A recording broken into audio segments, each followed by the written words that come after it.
Mr. President, in the past few weeks, I have coordinated with the Office of the Majority Leader regarding the membership of the committees I hold as chairman. In fairness to the Majority Leader's office, they have extended all efforts to formalize the election of the members of the Committee on Public Services and Migrant Workers.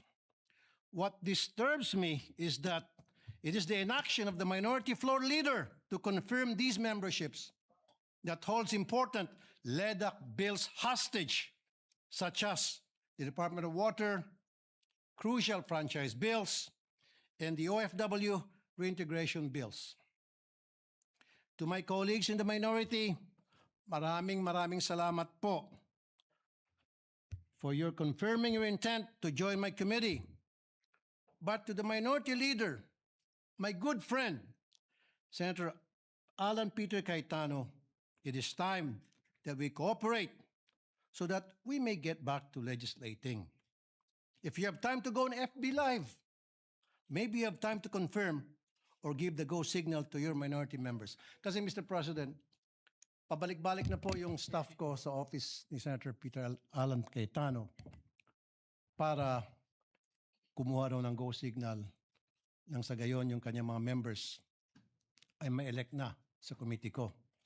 And all of them were saying we're more than happy and willing to sign, pero ayaw ni Senator Cayetano, Alan Cayetano.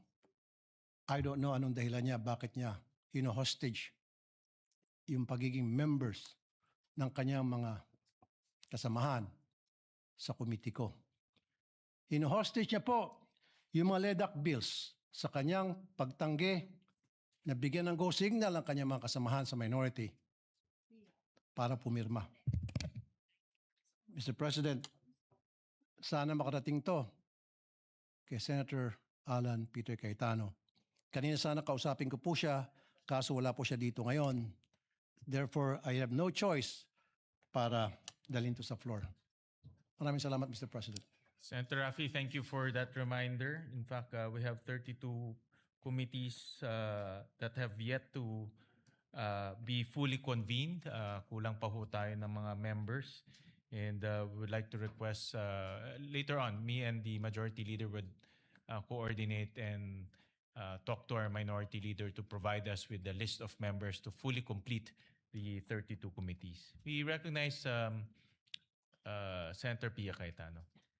Thank you, Mr. Senate President. Actually, I don't really have to stand anymore because the Senate President already responded in the manner that I believe is becoming of the Senate.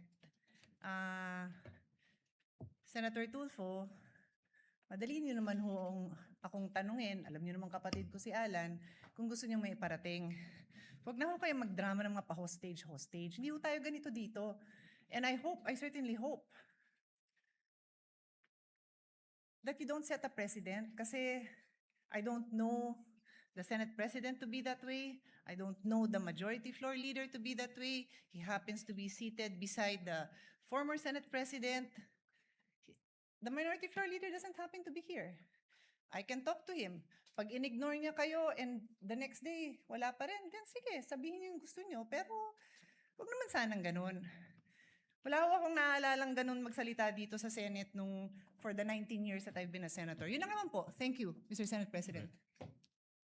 What's the pleasure of Senator Raffy Tulfo? Sandali, Mr. President, ubusin ko muna yung tawa ko. Never po ako nagdrama dito. Simula nung ako'y maging senador, never ever po ako nagdrama rito. Halugugin niyo po yung mga post sa social media. Never niyo ako nakita nagdrama o ginamit to para mag-grandstanding. Alam niyo po yan. Alam na lahat ng tao rito. Sino ang nagdadrama? Tumingin muna kayo sa salamin bago kayo magsalita. Salamat po.